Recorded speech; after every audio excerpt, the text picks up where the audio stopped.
Welcome everyone to today's seminar of AI in machine learning and diagnostic imaging. Sorry for the slight delay in beginning. So I'm Davide, co-host of the meeting, and I will immediately proceed to introduce today's speaker, that's Christian Blüthgen.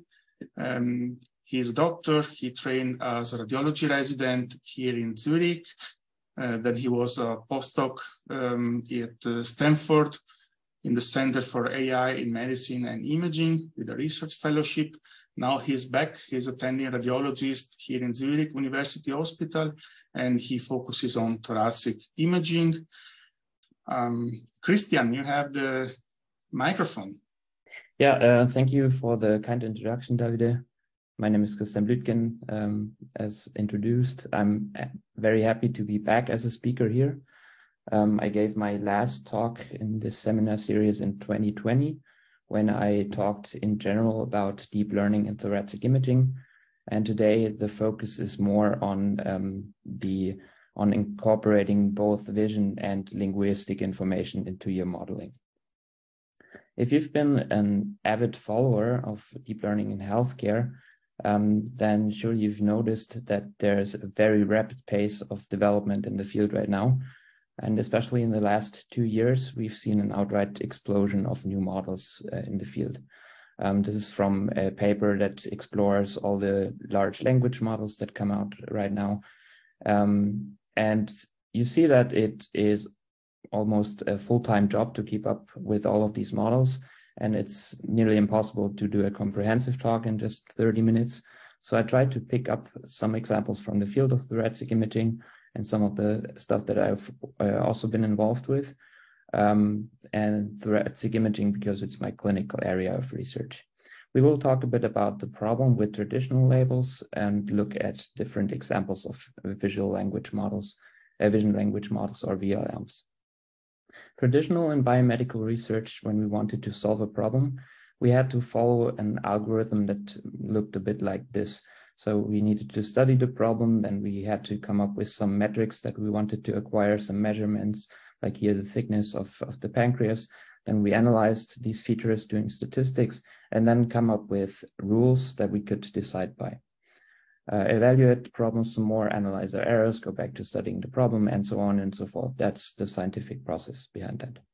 Deep learning has allowed us to make this a bit easier by alleviating the need for manually coming up with these rules, provided that we have enough data to train our models on. And in supervised deep learning, the basic process of doing of modeling is that you have some kind of model architecture that you feed data into. You come up with predictions, and then you have some sort of ground truth label that you compare your predictions to. The difference is estimated with a loss function. That loss you then use to backpropagate the error into the parameters of your model and try to improve them accordingly. We as radiologists are central parts in a very complex system. And one of the most important results of our work in radiology is the radiology report, which is a product of our domain knowledge as medical specialists, of the communication that we do with patients, with referring doctors, with our staff, and obviously also with from the image data that we are looking at. And we integrate all this information and try to come up with an informative summary, which we put into text form. So this is a very, very much heavily processed and a compressed form of information. And one of the problems traditionally is that the form of this information is very much depending on a lot of factors, like who is writing the report, what is the report about, what specific style of dictation does the hospital use, is there structured reporting that we use. And so especially across different hospitals, it may be problematic to come up with a good automatic extraction of this label. Here we see some of the problems in traditional natural language processing labeling, that when we have a predefined set of labels that we want to look at, and we have these free-form text reports, it might sometimes be a bit ambiguous. For instance, here it detects the label fracture, although the fractures that are mentioned in the report are old, and so they are in the image, but they're not really relevant for our tasks. And maybe we don't care about these types of fractures. So in this case, the label would need to be more specific. We can derive this information from the report, but in this set of predefined labels, there is this information is lost, basically. Another problem with these NLP labelers is that they often come up with very wrong labels. If you worked with these large chest X-ray data sets, for instance, you've probably come across, especially if you're a radiologist and can judge the correctness of these labels, then you can see that there is a lot of mislabeled samples. Here, someone created a figure where they looked at some chest X-rays that have been labeled as positive for atelectasis. And as you can see, a lot of these chest X-rays don't really show signs of atelectasis. We are now going to look at some of the newer developments of deep learning models that can directly leverage the information that is in the text report without having this intermediate step of creating NLP-derived labels. They come in different flavors, and here are some of the more common ones that we've seen in recent years. So one of them is trying to put both the text information and the image information into the same vector space. They do so by having these encoder modules that basically take your input in a raw form and transform this information into numerical vectors, which we call embeddings. And in this, and there are different types how you can do this. We're going to take a look at examples for each of these three types. So the first type is a very famous model and has been heavily studied and used in the past, although it only came out a few years ago. It's called CLIP, which stands for Contrastive Language Image Pre-training. And the basic principle behind this is that, as I already hinted to in the last slide, you basically try to put both your textual information and the visual information in the same vector space. You do that by training these models on a contrastive objective where you try to make the vectors of pairs that belong together, so an image and a corresponding description, and you try to make both of these embeddings very much alike or very similar, while at the same time punishing embeddings that come from a mismatched pair. So images with other descriptions that do not belong to the image. And after training, you should have a vector space which you can encode both images and the corresponding captions into. And once you have these embeddings for each image and text, you can do many downstream tasks with these pre-trained encoders. And this enables the user, for instance, to perform tasks as zero-shot image classification. That is a form of classification where the classifier has not seen the class of the input data before, but tries to come up with the best guess for it. Another possible downstream task that you can do with CLIP, and it's famously being used for, is text-to-image retrieval. So take a text and come up with the image that most closely matches the textual description. There's a paper in 2022, there was a paper in Nature Biomedical Engineering, which introduced Check0, which is basically using the same kind of training objective with a data set of paired chest X-rays and corresponding text reports. In the same fashion that I explained before, the text is being transformed and the visual information is being transformed into a joint embedding space or vector space with this contrastive learning objective. And then they make an example of running zero-shot classification. So here the models have never seen any specific labels. They've just been trained on these free text reports. And then in the zero-shot classification step, you prompt the model by giving it a text sample where you just state the pathology and then state the negated pathology. So for instance, atelectasis and no atelectasis. And you run both of these prompts through the text transformer. And then you take a look which one of the two embeddings most closely resembles the embeddings that come out of the pre-trained vision transformer. And you pick the one that has the higher similarity and take that as a classification output. And it has been shown that this is very effective and and can even outperform some of the fully supervised models, or come at least close to them. We tried to reproduce a similar approach for classification of interstitial lung disease, where basically we took a pre-trained CLIP model and domain adapted it on a set of patches extracted from a chest CT scan, and compared that to patches that have been extracted randomly from the scan.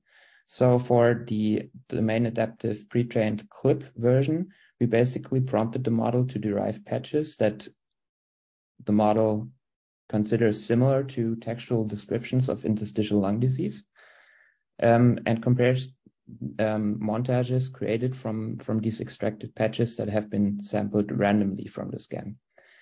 Then we did a reader study and found that the CLIP model was able to retrieve significantly more of these relevant patches out of a lung CT scan than just randomly picking patches from the scan, which was a good first sign. And these are some preliminary results, but I think it's showing the promising capabilities of such a vision language pre-training that we see here, also for chest CT domain. The next flavor of vision language model we're going to look into is text to image generation, where basically the principle is you input some kind of text into a pre-trained model, and the output is an image that somewhat corresponds to whatever text you put in there. If you've played around in the past with models like DALL-E 2 or Stable Diffusion, then, and maybe you've tried to get some medical image outputs out of it, then maybe you have been disappointed because often these images look very glossy. They look somewhat like a chest, but they come up with funny anatomical features, and it's basically useless for any kind of medical purpose. We took this model and leveraged a lot of the very costly pre-training it received to create a model that was basically able to create chest x-rays that can be controlled with the text prompts that you use for the input to the model. So when we put in small right-sided pleural effusion, we can see that there's a small right-sided pleural effusion occurring. We can also increase the size of the pleural effusion. We can make it bilateral. We can put it on the left side. And what I thought was pretty cool about this is that it also incorporated the information that radiologists look at the patient as if he was or she was standing in front of them, so that the right side of the patient corresponds to the left side of the image and vice versa. This is the basic schematic principle of how this model works. So you input a text, which gets transformed by a text encoder into an embedding, and you have a sample of random Gaussian noise, and the model tries to denoise that random Gaussian noise, controlled by whatever embedding you feed into the text encoder by a cross-attention mechanism. And then a decoder transforms that noised image into a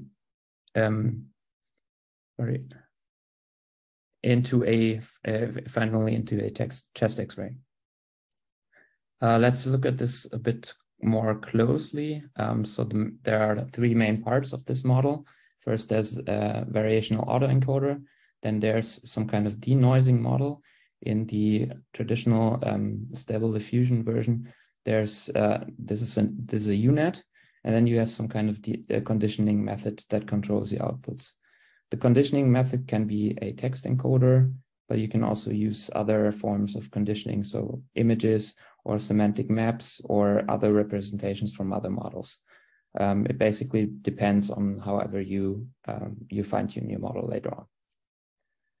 The VAE is in place to compress the images into a latent space that preserves many of the semantic features of the image while removing a lot of the non-information carrying high level or high frequency features.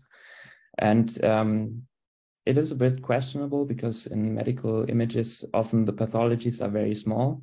So compression is always to be handled very carefully. And so one of the first steps that we did was try to look at if this compression is also usable for chest X-rays. Here's the basic principle of how this compression looks like. And this VAE has been trained on natural images.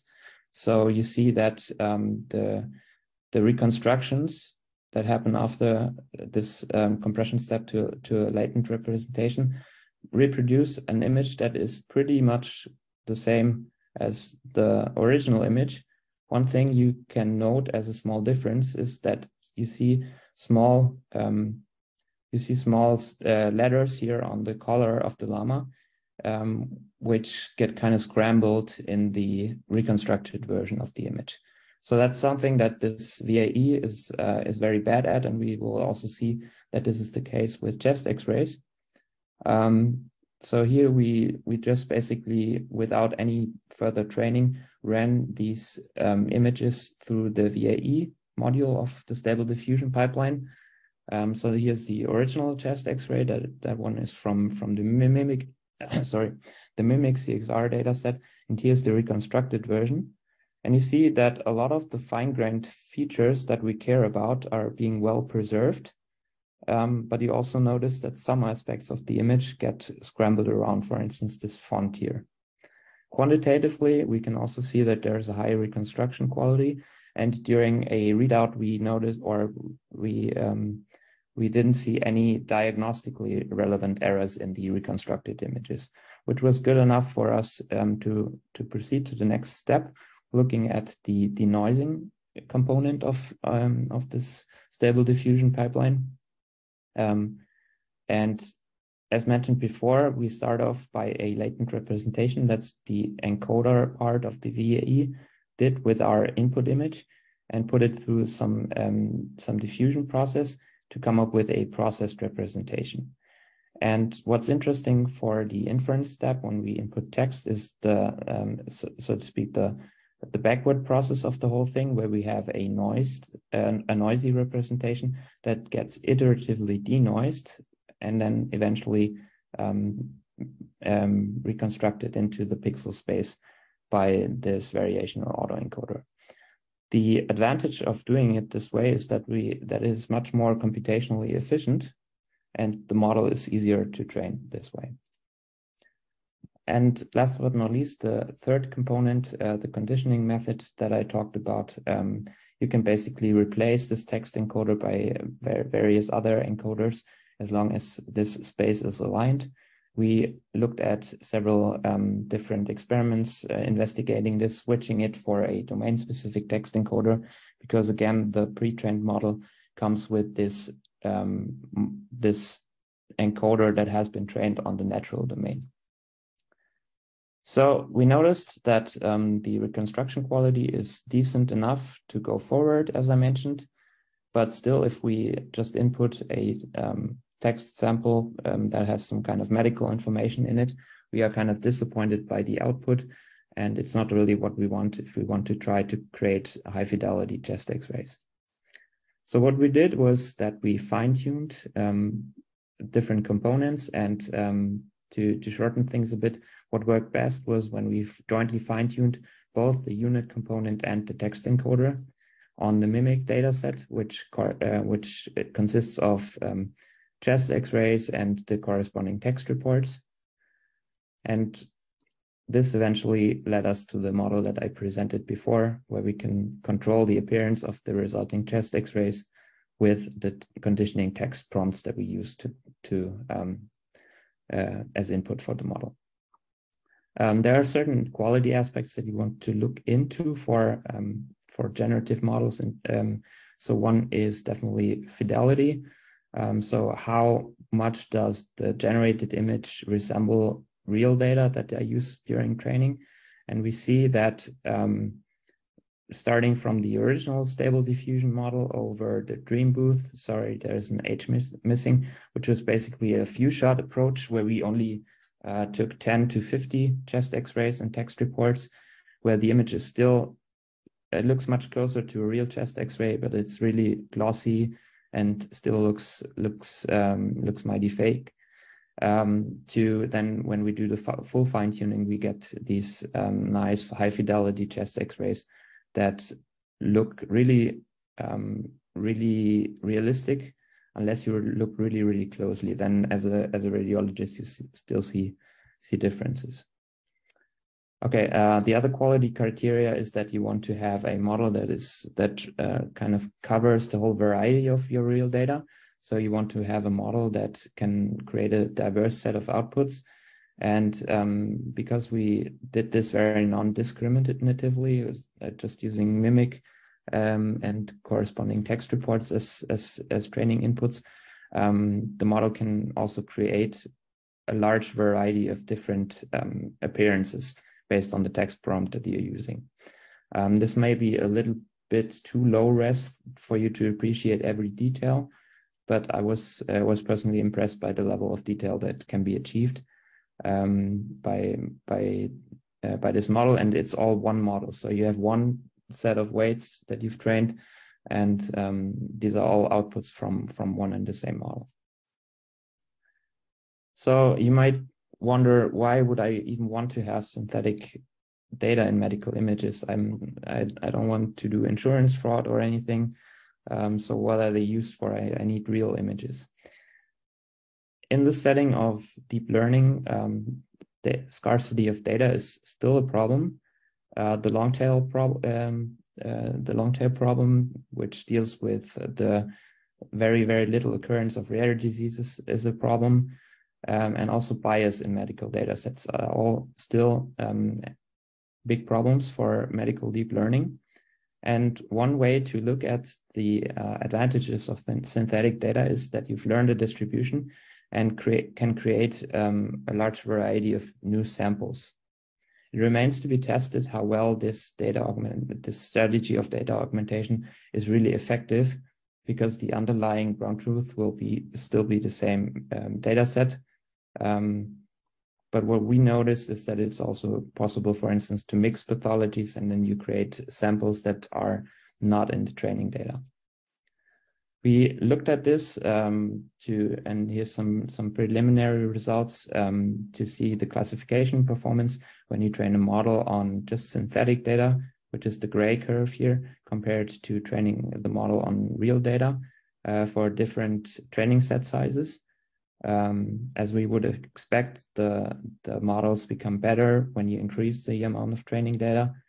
And we also see that the synthetic data closely follows the curve of the real data. It's not quite as good, so there are some performance drops for this in distribution test set, but we think this is a promising first result that we get. Another application scenario is the sharing of data.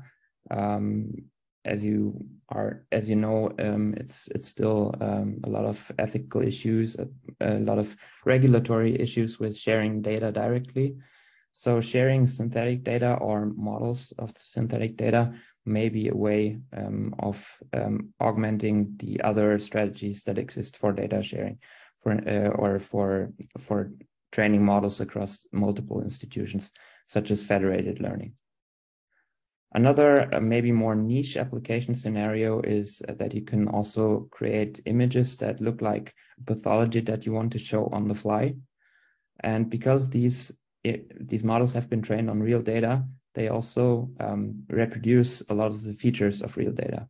So in this instance, in this example, I've asked the model to create different forms of lobar pneumonia in different locations. And you can see it faithfully reproduces the silhouette sign, which is a sign in radiology that allows you to distinguish whether a consolidation or an infiltration is close to the heart or if it's far apart from it.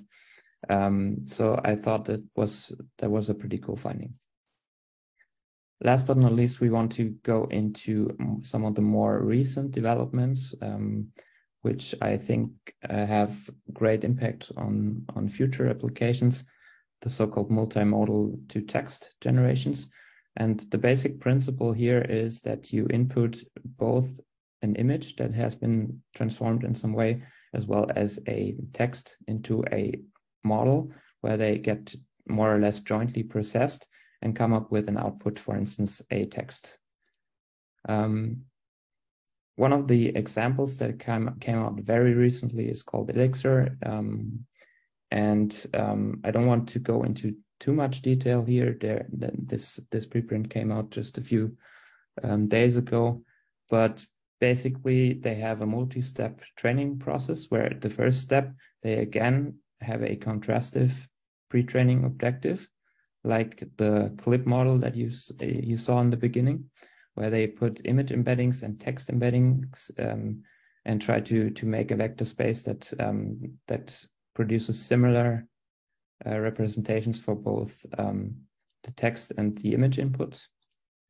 And then they use this pre-trained model and put some adapters in between. And then they work jointly with a frozen large language model to again train these adapters so that the image encoder and the large language models and the large language model can process the information jointly.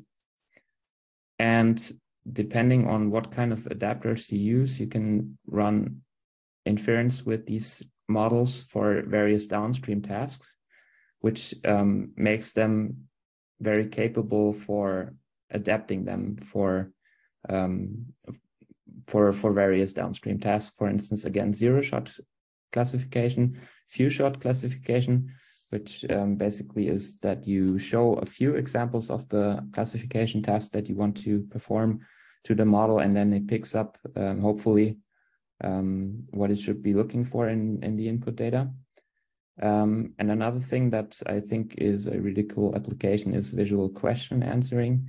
If you use this setup together with an LLM, they have a couple of examples for that in their preprint. So for instance, you input the chest x-ray and a question jointly into the model, then it tries to answer that question, then you can put up some follow-up questions. And because this also has been trained on a medical data set, so a data set of paired images and text reports, you have a lot of medical domain knowledge that is being put into these responses, and you can answer specific questions about radiological findings in these images. It remains to be seen, as always, if this has been cherry-picked or when it gets evaluated by a team of radiologists, how this holds up to our standards. But I think it's a very exciting development that we're seeing here. You may have used ChatGPT. I think at this point, almost everybody has looked into it. And one of the things that the version 4 of ChatGPT brings is the capability to process multimodal inputs, like we've seen before. And oh, sorry, there should have been an image. Apparently, I took the slide out. But basically, here someone was uploading an image of tissue, a pathology slide, basically, and then asking the model first of all what it is, and then what kind of tissue you see, and as it is with these large language models, it produces an output that sounds very plausible, but if I had included the image, you would have seen that it's factually wrong, and it's not a piece of muscle tissue. So to wrap this up, because we're almost at the half-hour mark, what can we take away from this short overview of recent developments? Using radiology reports instead of manual or predefined natural language processing derived labels is a promising avenue, I think, because it allows you to create models and that can then be adapted for different downstream tasks. And as you see in this figure, which is already from 2019, there are a lot of potential downstream tasks where AI can contribute to the value chain of medical imaging. So I think having models that can faithfully address a lot of different downstream tasks would be a very valuable addition here. This goes hand in hand with the second point that I put up here. So richer information allows more capable models, obviously. And then we have all these new applications that become possible when we don't have a fixed set of labels, but rather develop zero-shot or few-shot capabilities, can do stuff like visual question answering, or can come up with tailored data in the synthetic form. And with that, I would like to wrap up, and I'm curious for any questions you might have. And that's it from my side.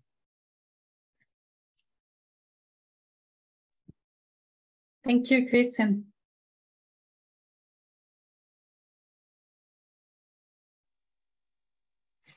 I have a couple of questions, Christian. A couple of questions, yeah, go ahead. But they may be very silly, so sorry for that. Yeah, I mean, the first question is that I think is a big challenge to associate the image to the text in radiology, considering the fact that the radiologists do a different level of assessment of the image. So, for example, they need to look at the overall image to describe the location of the pathological alterations. So they need to have the information of the whole image, but then they also need to go into the details of the pathological alteration to describe the alteration, to classify it. How is it really handled in this kind of models, in the image to text part of the task? Can you have multiple? The last sentence, I didn't catch that. How is it that handled? Do you have multiple labels of the same case, so that look at the image at different level of accuracy, or how do you do it? Yeah, those are things that are being actively researched. It's correct. It's absolutely correct what you mentioned. So one thing about radiology images is that a lot of the time the decisive information in an image is only in a very small part of the image. Mm-hmm. And because a lot of the deep learning models are being trained on a smaller resolution, sometimes this information can be hard to extract.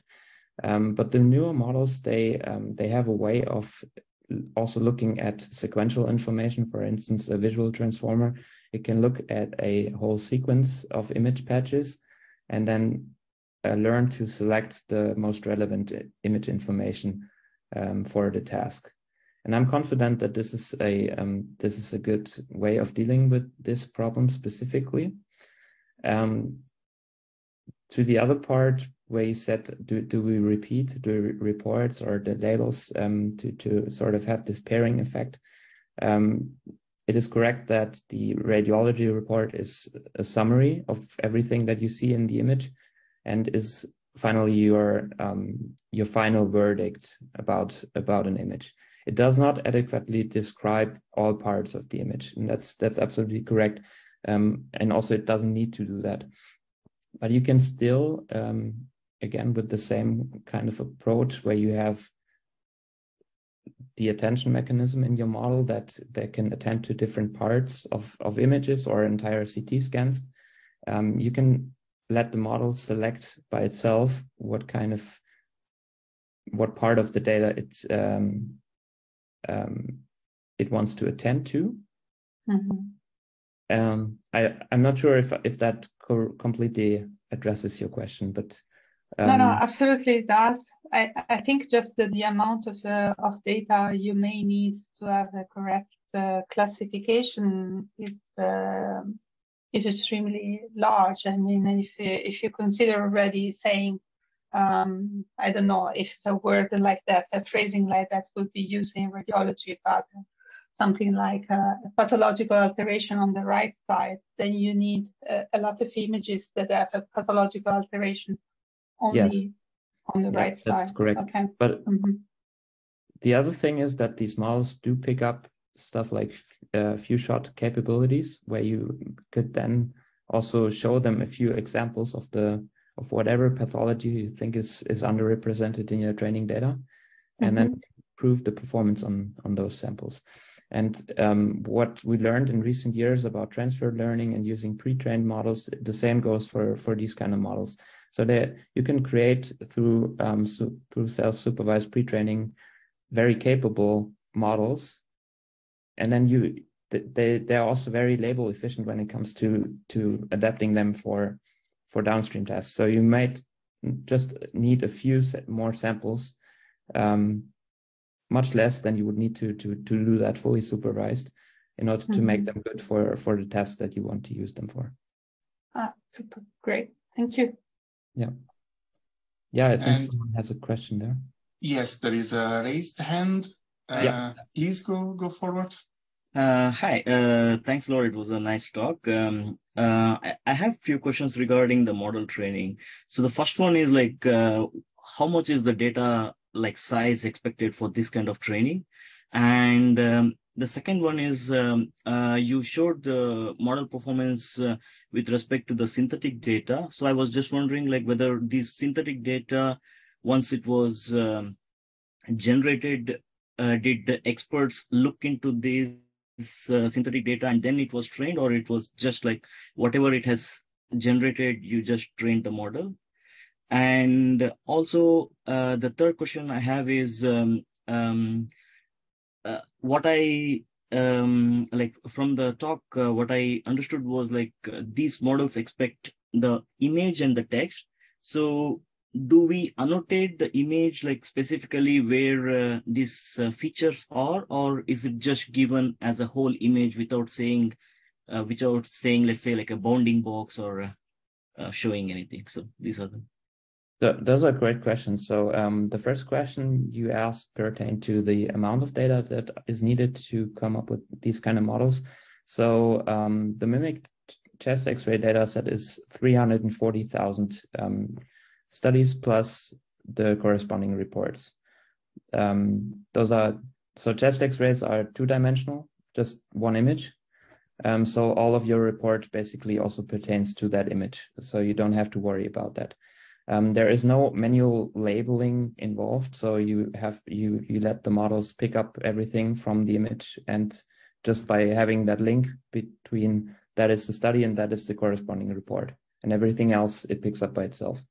So all the visual features that come with certain descriptions in the text, it learns just by that connection. The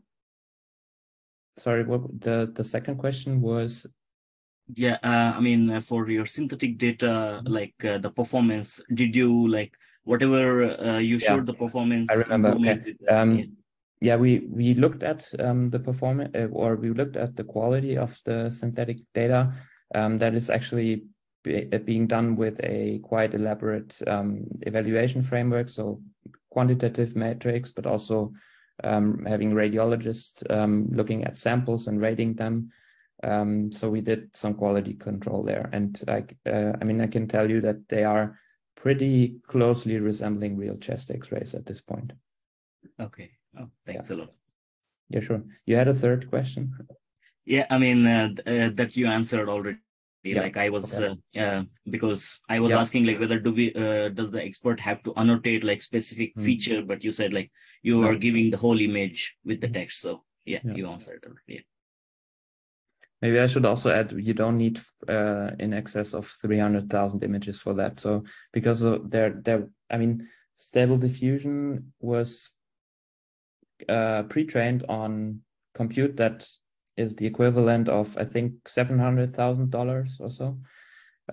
So you can leverage that extensive pre-training, and we also had good results with just 30,000 samples. So 1/10 of what is actually available. Okay.